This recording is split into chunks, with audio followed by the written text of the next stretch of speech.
Welcome once again to Elixir Guidance, friends. So today we will see the question paper of West Bengal Police Sub Inspector, जो recently held हुआ है 5 दिसंबर को। हम लोग इस questions को देखेंगे आज और इसमें भी हम लोग रीजनिंग के पार्ट को देखेंगे। रीजनिंग में 25 क्वेश्चंस पूछे गए थे रीजनिंग के पार्ट से। उन सभी 25 क्वेश्चंस को हम लोग आज देखेंगे विथ डिटेल सॉल्यूशन। तो मैं यहाँ पर आज आपको सिर्फ आंसर की बताने वाला नहीं हूँ, बल्कि डिटेल में एक्सप्लेनेशन करके बताऊंगा, ताकि इसी तरह का क्वेश्चंस बाकी एग्जाम्स में भी आता है, जहाँ भी रीजनिंग का क्वेश्चंस आता है, जैसे WBCS CHSL हुआ या कांस्टेबल का GD का हो, any exam, one day exam जो MCQ बेस्ड होगा। देखो ये फ्रंट पेज है क्वेश्चन बुकलेट का। टोटल टाइम था अलॉटेड 1.5 घंटे का, यानी कि 1 आवर एंड 30 मिनट्स टाइम था। क्वेश्चन नंबर ऑफ क्वेश्चन था 100 और फुल मार्क्स था 200। काम के बाद अगर आपको जानना है तो यहाँ पर 6 नंबर पैराग्राफ में आप देख सकते हैं, नेगेटिव मार्किंग का बात कर रहा है 1/4 या फिर 0.50, यानी कि 25% मार्क्स। तो चलो फिर क्लास को शुरू करते हैं हम लोग।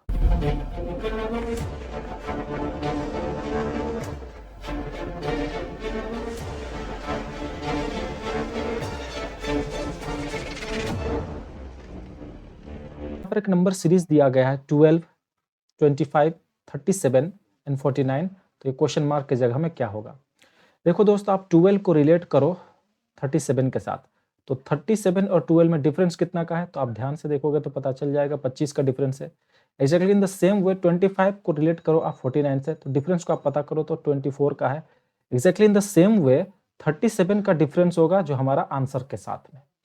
तो यानी कि यहाँ पर डिफरेंस कितना का आना चाहिए 23 का। तो आप 23 को ऐड कर दो 37 के साथ, तो आंसर आपका आ जाओगे 60। तो 60 इसका करेक्ट आंसर है। इस क्वेश्चंस में देखो, बांग्ला और इंग्लिश दोनों में क्वेश्चंस यहाँ पर है।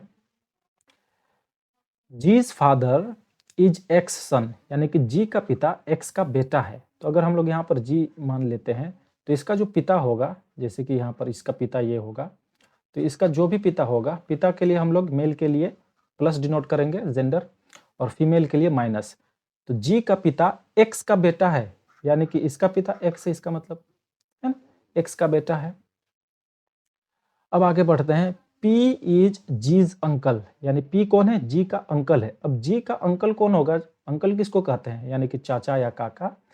पिताजी के भाई को कहते हैं, यानी कि ये होगा P। P और यहाँ जो भी व्यक्ति आएगा जो जी का पिता है, नाम तो यह नहीं दिया है, ये दोनों भाई है, यानी कि ये भी प्लस हो जाएगा, क्योंकि ये भी तो अंकल हो जाएगा, भाई है। अब देखो आगे, Y is x brother. Y x का ब्रदर है, यानी कि ये अगर y है तो x का ये भाई होगा यानी कि प्लस। तो अब हमारा इंफॉर्मेशन खत्म हो। अब यहाँ से सवाल है, देखो यहाँ से तो बोल रहा है how is y related to p। y p से कैसे रिलेटेड है? ये रहा y, ये रहा p, यानी कि इन दोनों में रिलेशन क्या है? y क्या लगता है p का? तो देखो y और यहाँ पर जो व्यक्ति आएगा, जो जी का पिता है, ये दोनों तो भाई है, और x का बेटा है यहाँ पर जो भी आ रहा है वो। तो x का बेटा दो है, एक तो ये और एक p, और y कौन है? x का भाई है, यानी कि अपना बाप का, अपना पिता का भाई को क्या कहा जाता है? अंकल कहा जाता है। तो अंकल इसका करेक्ट आंसर होगा option C. Next question, in a code language 724 means leaf is green. 724 का मतलब क्या होता है? 724 इसका मतलब है leaf is green, leaf is green, ये हुआ। दूसरा कोड है 371, इसका मतलब होता है ग्रीन एंड ब्लू। तो दूसरा तरफ हम 371 लिखते हैं, और इसका मतलब होता है ग्रीन एंड ब्लू। नेक्स्ट है 438 मीन्स स्काई इज ब्लू। 438 इसका मतलब होता है स्काई इज ब्लू। देखो ऐसे क्वेश्चंस को सॉल्व करने के लिए आप कॉमन नंबर देखो और कॉमन वर्ड्स देखो। जैसे कि अगर हम लोग यहाँ पर देखेंगे तो 724 और यहाँ पर देखो 7, दोनों जगह 7 आपको दिख रहा है ना। अब वर्ड्स में कौन सा दोनों जगह कॉमन है? तो ये देखो ग्रीन, ग्रीन, इसका मतलब ग्रीन के लिए कौन सा नंबर फिक्स है? 7 फिक्स है। हमसे सवाल में क्या मांग रहा है? Then which numbers represent leaf and ease. Leaf और ईज के लिए क्या आएगा? अब देखो ग्रीन के लिए क्या आ गया? 7 आ गया, यानी कि लीफ के लिए 7 तो नहीं होगा, ये बात तो फिक्स है। तो इसलिए इस ऑप्शन को आप एलिमिनेट कर दो, यानी कि ग्रीन के लिए क्या आएगा? ये बात तय होगा, क्योंकि सभी ऑप्शंस में 2 2 2 है, यानी कि 2 डिनोट क्या करता है, लीफ के लिए क्या आएगा, 2 आएगा, ये बात तो तय है। अब जब ये 2 किसके लिए आया, लीफ के लिए, तो ये बचा क्या, 4। 4 किसके लिए होगा, इज के लिए, यानी कि 2 एंड 4 करेक्ट आंसर होगा, option B is the correct answer, 2 and 4 correct है। अब देखो क्वेश्चन नंबर 15 में क्या कह रहा है, how many 4s are there represented by 7 and not followed by 3, याद रहे नॉट बोला है, ठीक है, इन द फॉलोइंग सीरीज। यहाँ पर एक नंबर सीरीज दिया गया है 5 से लेकर 3 तक, इसमें ऐसे कितने 4 आपको ढूंढने हैं, 4 ढूंढने हैं जिसके ठीक आगे तरफ 7 आएगा, यानी कि ये 4 इसके ठीक आगे तरफ 7 आएगा, और 4 के बाद में कभी भी 3 नहीं आएगा, ये याद रखें। यानी कि 74 ये ढूंढो, बस 4 के आगे बाद में 3 ना आए, कोई दूसरा नंबर आए तो चलेगा। तो 74 देखो यहाँ पर है, और 4 के बाद में 2 नहीं, 2 आया है यानी कि 3 नहीं आया, यानी कि ये चलेगा, एक तो यही नंबर मिल गया। 74 6 ये भी चलेगा, 74 1 ये भी चलेगा, और 74 3 ये नहीं चलेगा क्योंकि 4 के बाद में 3 आ गया। उसके बाद फिर 74 6, यानी कि ऐसे कितने नंबर मिला, ये रहा एक नंबर, यहाँ पर दूसरा नंबर, यहाँ तीसरा, यहाँ चौथा, ठीक है, यानी कि 4 ऐसे नंबर है, तो ऑप्शन सी हमारा करेक्ट आंसर होगा 4। नेक्स्ट क्वेश्चन में देखो फिर से कुछ कोड दिया गया है और रिलेशन है, x डॉलर y का मतलब होता है x is father of y, x hash y का मतलब होता है x is mother of y, x into y का मतलब होता है x is sister of y, then how is d related to n here. यहाँ पर एक क्वेश्चन है, इसका रिलेशन हमको निकालना होगा। तो सबसे पहले हमको दिखाई दे रहा n hash a, n hash a का मतलब क्या हुआ, हैश का मतलब क्या था, मदर ऑफ, यानी कि n मदर है a का, यानी कि अगर यहाँ पर a लिखेंगे तो यहाँ पर n लिखेंगे तो n क्या होगा, मदर, मदर के लिए हम लोग माइनस लिखते हैं, n मदर है a का, पता हो गया, क्लियर। दूसरा बोला था a डॉलर b, दूसरा रिलेशन है, तो डॉलर का मतलब क्या था, फादर ऑफ, यानी कि a फादर है b का, यानी कि ये a क्या है, फादर है किसका, b का, यानी कि यहाँ हम लोग b लिखेंगे तो a फादर बन गया, ये रहा। उसके बाद बोल रहा है b इंटू डी, यहाँ पर देखो b इंटू डी, इंटू का मतलब क्या था, सिस्टर ऑफ, यानी कि b d का सिस्टर है, b कौन है, सिस्टर है, सिस्टर है मतलब माइनस लगाते हैं, किसका सिस्टर है b, d का, यानी कि यहाँ पर d लिखते हैं, ये हमारा रिलेशन आ गया।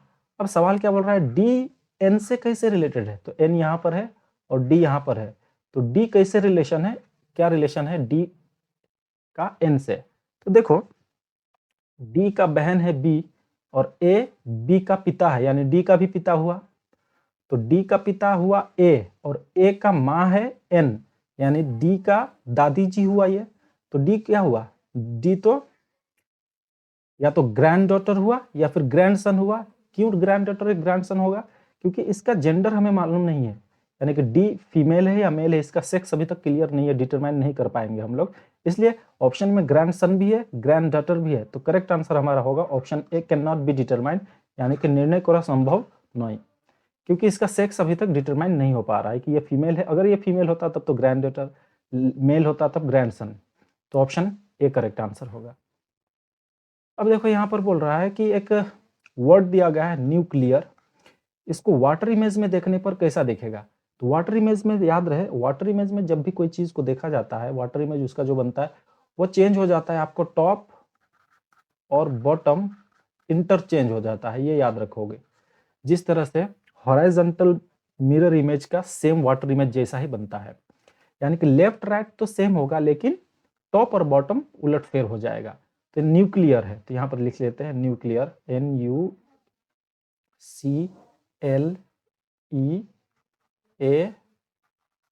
ये रहा न्यूक्लियर। अब यहाँ पर वाटर इमेज है मान लीजिए, ठीक है, तो N कैसा दिखेगा, इसका जो टॉप है, टॉप क्या है, ये नीचे आ जाएगा, यानी कि ये कुछ इस तरह से बनेगा, ये हो गया। उसके बाद U बन जाएगा कुछ इस तरह से, C चेंज नहीं होगा क्योंकि C का left right same to same रहेगा, क्योंकि C का तो ऊपर भी ऐसा है नीचे भी सेम है। L कुछ बन जाएगा इस तरह से, ये रहा। E भी चेंज नहीं होगा, A बन जाएगा इस तरह से, R बन जाएगा इस तरह से। तो ऐसा किस ऑप्शन में दिख रहा है, यही चीज को आप देखो, तो ऑप्शन ए को साफ साफ देख पाओगे, उसी तरह का है बिल्कुल, न्यूक्लियर का देखो बिल्कुल इसी तरह से दिख रहा है ना। नेक्स्ट क्वेश्चन देखो, बोल रहा है कि how many pairs of letters are there in the word castrophone, ये जो कैस्ट्रोफोन नामक वर्ड है which have as many letters between them in the word as the alphabet। यानी कि इस कैस्ट्रोफोन में ऐसे कितने पेयर्स ऑफ लेटर है, जोड़े हैं, जो इस कैस्ट्रोफोन में भी उतना ही है उसके बीच में लेटर्स जो असल में ABCD के बीच में है। फॉर एग्जाम्पल जैसे कि मान लीजिए कैस्ट्रोफोन लिखते हैं हम लोग CASTRAPHONE।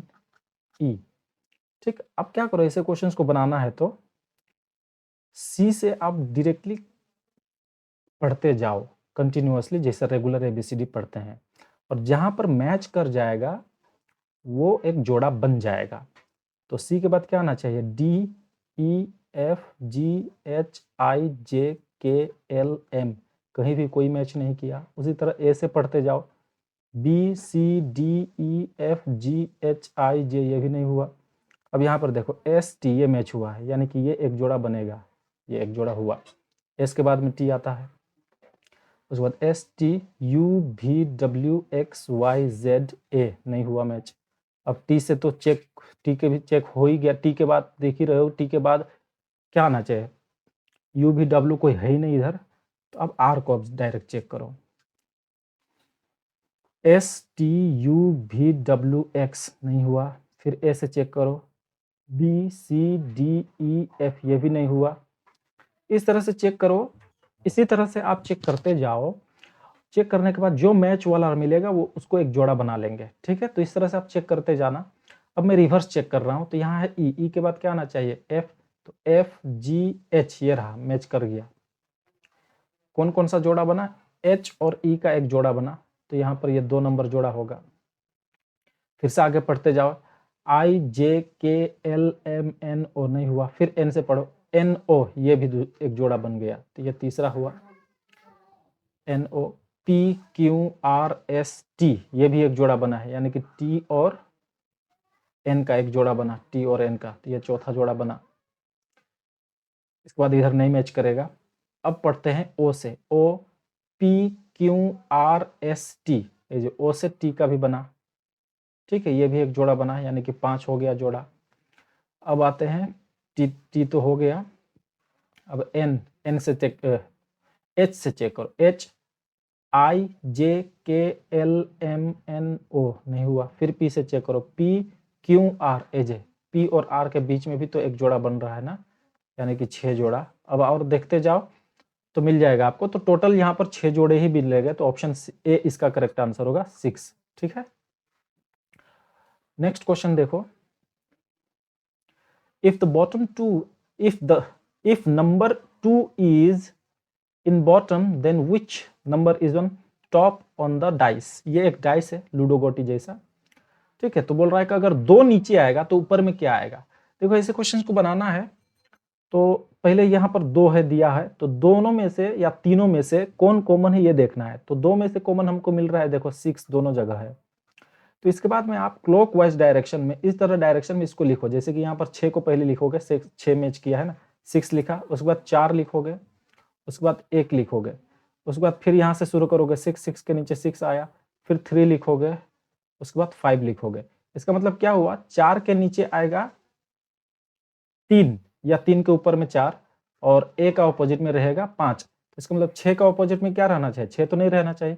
जो बच गया, क्या बचा है, 2 बचा है, यानी कि 2 के ऊपर में क्या रहना चाहिए, 6 रहना चाहिए। वही तो सवाल था, अगर 2 नीचे आएगा तो उसके ऊपर में टॉप में क्या रहेगा, तो आंसर होगा ऑप्शन ए। क्लियर है।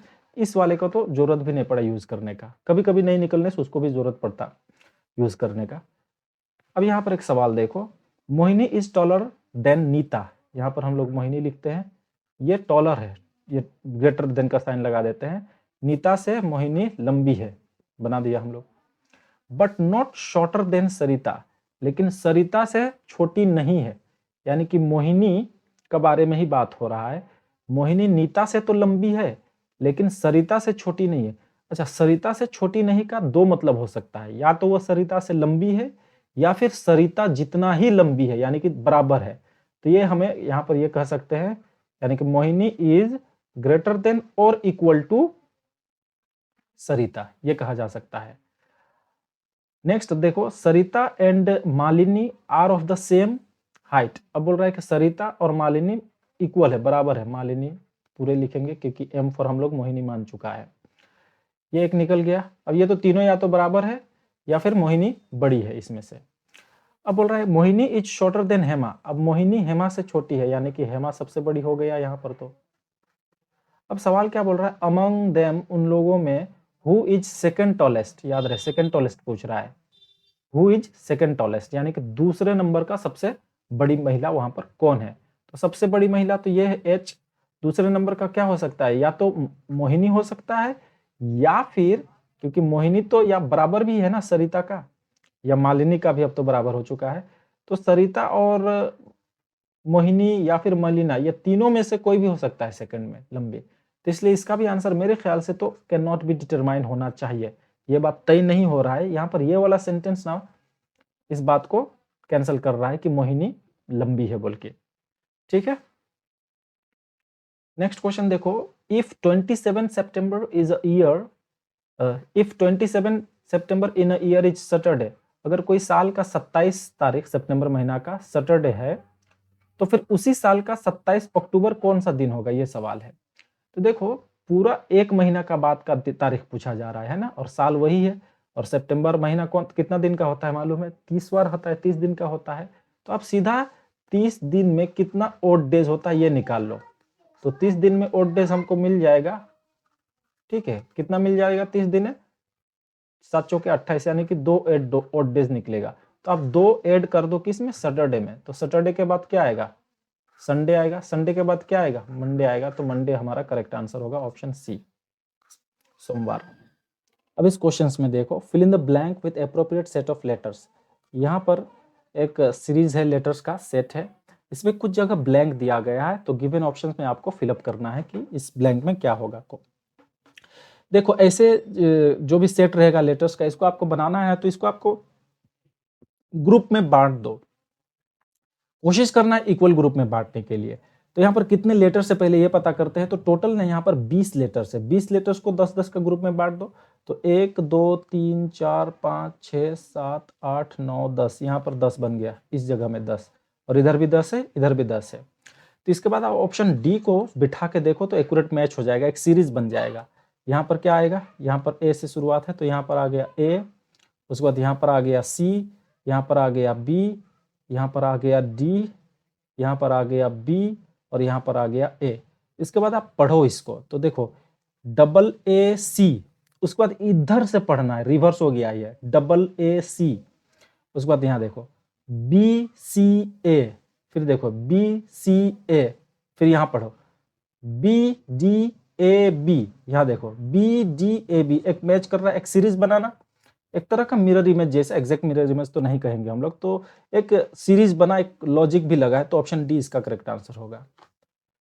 नेक्स्ट क्वेश्चन देखो, यहाँ पर भी लेटर सीरीज है, खाली जगह में क्या आएगा ये बोल रहा है।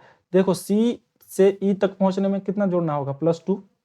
उसी तरह से ई को जी में +2, तो इसका मतलब जी को यहाँ पर जो भी लेटर आएगा उसको +2 करना होगा। तो जी से +2 करोगे तो कितना आना चाहिए, आई आना चाहिए। आई से शुरुआत 2 है, ए और डी ऑप्शन। उसके बाद एम को भी देखो तो +2 किया गया है, ओ में भी +2 किया गया है, तो क्यू में भी +2 करोगे तो क्या आएगा, एस आएगा। तो ये होगा करेक्ट आंसर, पूरा भी करने की जरूरत नहीं, ऑप्शन डी होगा करेक्ट आंसर। +2 वाला सीरीज चल रहा है यहाँ पर। क्या बोल रहा है, if acid is written as 1C3D, pamper is written as P1MP2R, then how will Bombay be written? देखो यहाँ पर कुछ लेटर्स तो हूबहू है और कुछ लेटर्स के लिए नंबर लिखा गया है। जैसे कि ए के लिए देखो 1 लिखा गया है, ए के लिए क्या लिखा गया है, 1 ए के लिए। लेकिन सी के लिए सी ही लिखा गया है, सी चेंज नहीं हुआ है। फिर आई के लिए 3 लिखा गया है, यानी आई के लिए 3 होगा कोड। उसके बाद डी को चेंज नहीं किया गया। सेम यहाँ पर भी देखो एग्जैक्टली अगर बात करो तो कौन सा लेटर चेंज हुआ है, तो जो भी वोवेल्स है ना, हालांकि ये इंग्लिश से रिलेटेड कुछ नहीं है इसका, लेकिन जो जो वोवेल्स है वो लोग का कोड लिखा गया है अंकों में। जैसे ए वोवेल है, इसका कोड हुआ, आई वोवेल है, कोड हुआ, लेकिन सी वोवेल नहीं, सी को सी लिखा गया है। पेम्पर्स में देखो पी को चेंज नहीं किया गया है, पी पी है, लेकिन ए को चेंज किया, ए वोवेल है ना, ए के लिए आई लिखा गया है, वो तो पहले भी लिखा गया, तो ए के लिए 1 लिखा गया है, तो ए का 1 कोड फिक्स है। उसके बाद देखो एम पी चेंज नहीं हुआ है, फिर ई चेंज हुआ है, क्यों? ई वोवेल है, तो ई का कोड क्या हो जाएगा? तो ई का कोड क्या हुआ है? देखो 2 हुआ है, तो ई का कोड 2 हो गया। उसी तरह बॉम्बे में क्या चेंज होगा मालूम है? सिर्फ ओ चेंज होगा और ए चेंज होगा, बाकी चेंज नहीं होगा। तो ऑप्शंस देख के भी आप पता लगा रहे हो, सिर्फ ओ का जगह में देखो 4 3 4 5 आया है और ए का जगह में 2 1 1 2 आया है। तो ए का जगह में क्या आना चाहिए? ये बात तो फिक्स है ना, पहले से हम लोग जान गए। ए के लिए 1 कोड है, इसलिए इस ऑप्शंस को तो आप एलिमिनेट करो। क्यों? यहाँ पर ए के लिए 2 लिखा गया है, यहाँ पर भी ए के लिए 2 लिखा गया है और ए का कोड 1 ये पहले से तय हो चुका है, बाकी 2 वर्ड से हम लोग पता कर लिए हैं। अब हमको सिर्फ पता करना है कि ओ के लिए क्या आ सकता है। तो देखो आंसर तो बी या सी में छिपा हुआ है, तो यहाँ ओ के लिए 3 लिखा गया है और यहाँ पर 4 लिखा गया है। 3 किसका कोड है? आई का कोड है ना 3, ये बात तो तय है। तो ओ के लिए कुछ नया कोड आएगा, तो ओ के लिए एक्चुअली 4 आना चाहिए, तो ऑप्शन सी इसका करेक्ट आंसर होगा, क्योंकि 3 आई के लिए था। ये एलिमिनेशन मेथड से अच्छा बनता और उसी से ही बना ये। Option C will be the correct answer. अब यहाँ पर देखो 1 + 4 = 9 किसी लॉजिक से यहाँ पर जुड़ा है। तो देखो 1 और 4 को जोड़ोगे तो कितना होगा? 5, और 5 में इस 4 को आप ऐड करोगे तो 9 होगा। क्लियर? जिस उसी तरह से 2 और 8 को जोड़ोगे तो 10, अब 10 में इस 8 को जोड़ोगे तब 18। अब कुछ लॉजिक मिल रहा है ना। 3 और 6 को जोड़ोगे तब 9, और 9 में सिर्फ 6 को जोड़ोगे तो 15। उसी तरह से हमारा पास सवाल में है 7 और 8 = क्या होगा? यही था सवाल। तो 7 और 8 दोनों को जोड़ोगे तो कितना हो जाएगा? 15। 15 में आप इस 8 को जोड़ दो तो कितना होगा? 23। तो 23 हमारा करेक्ट आंसर होगा, ऑप्शन बी। अब यहां पर देखो 4 ऑप्शंस वेन डायग्राम्स का दिया गया है और 3 वर्ड्स दिए गए, सिंगर, म्यूजिशियन, डॉक्टर। कौन सा वेन डायग्राम इन तीनों के बीच में रिलेशन को दर्शाता है? देखो, क्या कोई सिंगर, म्यूजिशियन और डॉक्टर दोनों हो सकता है? बिल्कुल हो सकता है। क्या कोई डॉक्टर म्यूजिशियन सिंगर हो सकता है? बिल्कुल हो सकता है। क्या कोई म्यूजिशियन डॉक्टर सिंगर भी हो सकता है? हो सकता है। इसलिए ऑप्शन बी हमारा करेक्ट आंसर होगा यहाँ पर, क्योंकि तीनों में से कोई भी थोड़ा थोड़ा हो सकता है। यानी कि मान लीजिए ये सिंगर है, तो एक सिंगर म्यूजिशियन भी तो हो ही सकता है, तो कुछ सिंगर म्यूजिशियन होते हैं, इसलिए इस तरह से बनेगा। लेकिन ऐसा भी तो हो सकता है कुछ म्यूजिशियन भी होते हैं, सिंगर भी होते हैं और साथ में साथ प्रोफेशन से डॉक्टर भी हो सकते हैं। तो इसलिए इस तरह वाला जो बना है मेरे ख्याल से तो बी करेक्ट आंसर इसका होना चाहिए। देखते हैं कमीशन क्या लेगा। नेक्स्ट क्वेश्चन देखो, how many triangles are there in the given figure? Triangles ढूंढना है, बहुत ही बेसिक डायग्राम देकर ट्रायंगल्स ढूंढने के लिए बोल दिया गया है, वरना बहुत कठिन कठिन आ जाता है ऐसे ढूंढने वाला, ट्रायंगल को गिनने वाला। इसको बनाते कैसे? एक छोटा सा फॉर्मूला है यहाँ पर। आप सभी छोटे ट्रायंगल्स को गिनो, कितने हैं? 1 2 3 4। अब इन चारों को आपस में आप जोड़ दो, तो 1 और 2 3 3 3 6 6 4 10 10 करेक्ट आंसर होगा, ऑप्शन सी। नहीं आता है ये सब चीज एग्जाम में, नहीं समझ पाओगे कि ये कैसे का, तो अलग अलग भी ढूंढ सकते हो, बहुत ज्यादा वक्त नहीं लगता। देखो 1 2 3 4 4 ट्रायंगल तो हुआ। उसके बाद देखो यहाँ पर एक बड़ा ट्रायंगल है, ये खुद, यानी कि 5 हो गया। उसके बाद देखो एक ये रहा है, एक यहाँ से लेकर यहाँ तक बना है, ये हो गया 6। उसके बाद सेम यहाँ पर बना 7। उसके बाद देखो एक यहाँ से लेकर यहाँ तक बना होगा 8, सेम उधर से भी बना होगा 9, बीच में भी एक बन रहा है। इस तरह करके 10 टोटल हो जाता है, गिनने से भी आ जाएगा, बहुत वक्त नहीं लगेगा। लेकिन एक्चुअली तरीका ऐसा है इसको बनाने का, 1 2 3 4 को जोड़ना था। यहाँ पर एक लेटर सीरीज दिख रहा है। अब क्या रहा है? Which letter in this alphabet is the 8th letter to the right of the letter which is 10th letter to the left of the last but 1 letter of the alphabet. English को पढ़ोगे तो बड़ा confuse हो जाओगे, क्योंकि बहुत ही जटिल language इस्तेमाल कर दिया गया है। आप बंगला को पढ़ के अच्छी तरह समझ पाओगे, फिर भी इंग्लिश को अगर समझना है तो आप पीछे से पकड़ते जाओ इंफॉर्मेशन को। क्या बोल रहा है? लास्ट बट 1 लेटर, यानी कि लास्ट लेटर क्या है? ये जेड, यानी कि वो बात कर रहा है वाई का। अब वाई के लेफ्ट से, लेफ्ट कौन होगा? ये लेफ्ट होगा और ये राइट होगा। तो वाई के लेफ्ट से आप गिनते जाओ 10th लेटर, तो वाई का लेफ्ट से गिनते जाते हैं 10th लेटर। 1 2 3 4 5 6 7 8 9 10, ओ में पहुंचा। ये ओ क्या है? ओ है 10th लेटर, वाई से लेफ्ट की तरफ गिनने से। अब इसी 10th लेटर का राइट साइड से, अब यहां से आपको इधर आना है, राइट साइड से आपको गिनना है 8th लेटर तक। तो यहां से गिनते जाओ, पी से 8 तक गिनना है। 1 2 3 4 5 6 7 8, यानी कि डब्ल्यू में पहुंचाती। यही डब्ल्यू करेक्ट आंसर, हमको वही मांग रहा था कि कौन सा वो लेटर पड़ेगा। नेक्स्ट क्वेश्चन देखो, यहाँ पर एक बड़ा सा वर्ड दिया गया है, बायोलॉजिकल वर्ड है, जानते होंगे, पढ़े हैं हम लोग, फोटोसिंथेसिस, यानी कि प्रकाश संश्लेषण जो पेड़ पौधे करते हैं। तो बोल रहा है इन गिवन ऑप्शंस में से कौन सा वर्ड है जो इस फोटोसिंथेसिस में जो भी लेटर्स अक्षर यूज हुए उनसे नहीं बन पाएगा। तो देखो प्रोन में आर यूज हुआ है, आर फोटोसिंथेसिस में एक बार भी नहीं आया है इस शब्द का अक्षरों में, तो यही नहीं बन पाएगा। ऑप्शन डी इसका करेक्ट आंसर होगा। देखो कैन नॉट बी फॉर्म्ड बोला था। अब यहां पर मिरर इमेज का एक क्वेश्चन है। If a mirror is placed on M N line, तो यहाँ पर देखो एम एन लाइन है, तो यहाँ पर ये मिरर है, इसको मिरर समझो आप। यहाँ पर एक फिगर दिया गया है, तो इसको इस मिरर में दिखने से कैसा फिगर दिखेगा।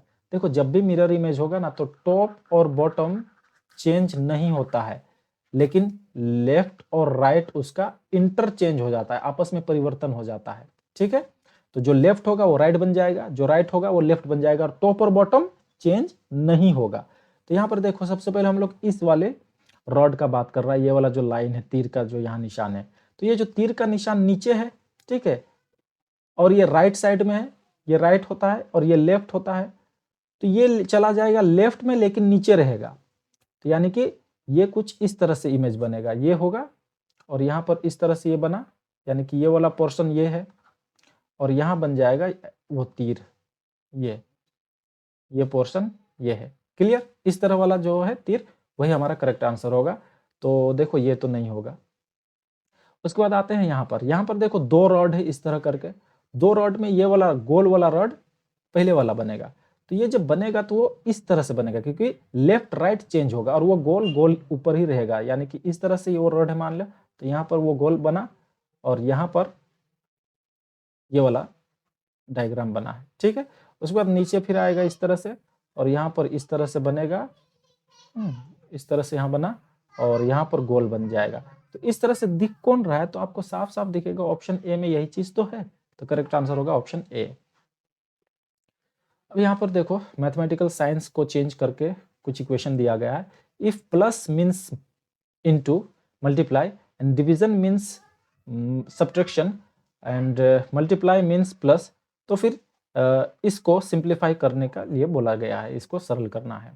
तो देखो 2 जोड़ 27, तो यहाँ पर क्या हो जाएगा, 2 जोड़ का मतलब क्या था, यहाँ पर देखो प्लस मीन्स क्या था, गुणा, तो यहाँ पर गुणा लिखो भाई। उसके बाद 27, उसके बाद माइनस, माइनस का मतलब क्या था, तो देखो division means minus, into means plus and minus means division, यानी कि यहाँ डिवीजन हो जाएगा, भाग का चिन्ह हो जाएगा। उसके बाद 3 लिखो। उसके बाद देखो प्लस, प्लस मीन्स क्या था, इनटू, तो फिर से इनटू लिखो, फिर 2 आया, फिर इनटू, इनटू मीन्स क्या था भाई, यहाँ पर देखो इनटू मीन्स प्लस, तो यहाँ प्लस हो गया, फिर 3 और डिवीजन मीन्स क्या था, माइनस, तो यहाँ माइनस लिखो और यहाँ 2। बस इसको आप सोल्व करो। 3 से 27 भाग जाएगा कितना बार में, 9 बार में। उसके बाद गुणा का काम हो जाएगा, तो देखो क्या आएगा, 2 गुना 9, फिर से गुणा 2 जोड़ 3 घटाओ 2। तो इसमें बॉडमास का फॉर्मूला में क्या काम करना चाहिए, सबसे पहले डिवीजन का वो तो हमने कर दिया, उसके बाद घटाओ ये मल्टीप्लाई का काम होना चाहिए। 2 दूना 4 9 36, यानी कि 36 जोड़ 3 घटाओ 2। इसमें फिर सबसे पहला काम क्या होना चाहिए, घटाओ और जोड़ में जोड़ का काम होना चाहिए, तो इसको जोड़ोगे तो कितना हो जाएगा, 39 घटाओ 2, तो हमारा आंसर निकलेगा 37। तो ऑप्शन बी हमारा करेक्ट होगा, 37। क्लियर। अब देखो यहाँ पर एक सवाल है डायरेक्शन टेस्ट वाला। रसिक वॉक्स 20 मीटर नॉर्थ, देखो ये होता है ना नॉर्थ साउथ, ये याद रखो, ये जिसको याद नहीं वो नहीं बना पाएगा। ऊपर में नॉर्थ, नीचे साउथ, यहाँ वेस्ट और यहाँ ईस्ट आएगा। क्लियर। तो बोल रहा है कि नॉर्थ की तरफ रसिक 20 मीटर चला, यानी नॉर्थ चला देते हैं हम लोग 20 मीटर। मान लो यहाँ से वो शुरू किया, ये है हमारा स्टार्टिंग पॉइंट, एसपी लिख रहा हूँ। यहाँ से वो शुरू किया और 20 मीटर चला नॉर्थ की तरफ, ये 20 मीटर है नॉर्थ की तरफ चला। देन टर्न्स राइट, राइट लिया और 30 मीटर चला। तो मान लो यहाँ पर 30 मीटर वो चला राइट की तरफ, ये राइट लेके 30 मीटर चला। उसके बाद फिर से वो राइट लिया और 35 मीटर चला। अब जब यहाँ से वो राइट लेगा तो नीचे आएगा, तो यहाँ से यहाँ वो 35 मीटर चला। 35 अब कितना लंबा बनाओगे, देखो यहाँ से यहाँ तक तो ये 20 हुआ, यानी कि यहाँ से यहाँ तक 15 बनाना होगा, यानी कि ये 20 और ये यहाँ 15 है। ठीक है, थोड़ा लंबा बन गया है, डू नॉट माइंड दैट, आप समझ लो कि यहाँ से यहाँ तक 20 और यहाँ से यहाँ तक 15। चलो यहाँ तक हम लोग रखते हैं, यहाँ तक। क्लियर। उसके बाद में देन ही टर्न्स लेफ्ट, फिर यहाँ से वो लेफ्ट लिया, लेफ्ट किधर लेगा, इधर लेगा, और 15 चला बोल रहा है, तो ये रहा, यहाँ से 15 लगा, 15 चल गया। देन ही again tens left and 15 walk, फिर से वो 15 चला और लेफ्ट लेके, ठीक है, तो लेफ्ट कहाँ, ये रहा लेफ्ट, और यहाँ से 15 यानी कि इसके बराबर चला। अब खड़ा हो गया, in which direction and how many metres away is from original position. Original position कौन था, ये स्टार्टिंग पॉइंट, यहाँ से लेकर यहाँ तक का दूरी वो पूछ रहा है। देखो यहाँ से लेकर यहाँ तक इतना का दूरी कितना है, यहाँ से लेकर यहाँ तक 30 है भाई, और यहाँ से लेकर यहाँ तक कितना है 15 है, तो 15 और 30 कितना होगा 45, और ये किस दिशा में है, ईस्ट के दिशा में है ना, यहाँ से अगर देखोगे तो यानी कि 45 ईस्ट करेक्ट आंसर होगा, ऑप्शन ए 45 ईस्ट, 45 मीटर पूर्व। अब इस क्वेश्चन को देखो, 85 नंबर जो क्वेश्चन का 85 है, हमारा तो कुछ और होगा। 72 24 6 96 16 12 108 क्वेश्चन मार्क 18। देखो आप देखो 6 से 72 कैसे बनाइए, देखो पहले तो 12 छक 72 12 होता है, इसको आप 2 बार गुना करोगे तो ये पाओगे रिजल्ट में 12 दूना 24। सेम प्रोसेस यहाँ पर भी करना है, 12 से 96 को भागा दो, भाग दे दो, कितना होगा 12 8 96, 8 8 को आप 2 बार गुना कर दो, कितना होगा 2 8 16, रिजल्ट पा गया। सेम चीज वहीं पर करो, 18 से 108 को भाग दो, कितना बार में जाएगा 6 बार में ना, 6 8 48, 6 का 6 6 4 10, हाँ 6 बार में, 6 को आप 2 बार गुना कर दो, 14 ना 12, यानी कि यहाँ 12 आना चाहे, तो ऑप्शन सी इसका करेक्ट आंसर होगा। अब देखो यहाँ पर if the following words are arranged in alphabetical order which word will come last, याद रहे लास्ट में कौन सा शब्द आएगा बोल रहा है, ठीक है, अल्फाबेटिकल ऑर्डर में सजाने पर, इसको डिक्शनरी में सजाने को भी बोला जाता है इसी तरह का। तो देखो सबसे आखिर में कौन आएगा हमको चुनना है, तो अबंडन को तो आप देखो ही मत, क्योंकि अबंडन ऑप्शन में है भी नहीं, तो हम लोग एक्यूट से शुरू कर रहे हैं। देखो ए के बाद सी आएगा, उसके बाद टी आ गया है, तो यहाँ पर देखो ए के बाद सी आया है, फिर सी आया है, यानी कि इससे पहले तो ये आएगा, तो ये आंसर नहीं बनेगा। उसके बाद ए के बाद सी आया है, फिर क्यों नहीं, एक्यूट से भी एक्चुएट से भी पहले, ये एक्यूट बोल दिया मैंने क्या, एक्चुएट इसका है प्रोनाउंसिएशन, एक्चुएट से भी पहले ये आएगा, एक्विट आएगा, तो ये भी नहीं होगा, ये भी नहीं होगा। करेक्ट आंसर होगा हमारा ये ऑप्शन 2, मतलब ऑप्शन 2 तो नहीं, यहाँ पर ऑप्शन सी है, एक्चुएट करेक्ट आंसर होगा, ठीक है, ये लास्ट में आएगा, क्योंकि ए सी टी है, टी तो बहुत पीछे आएगा।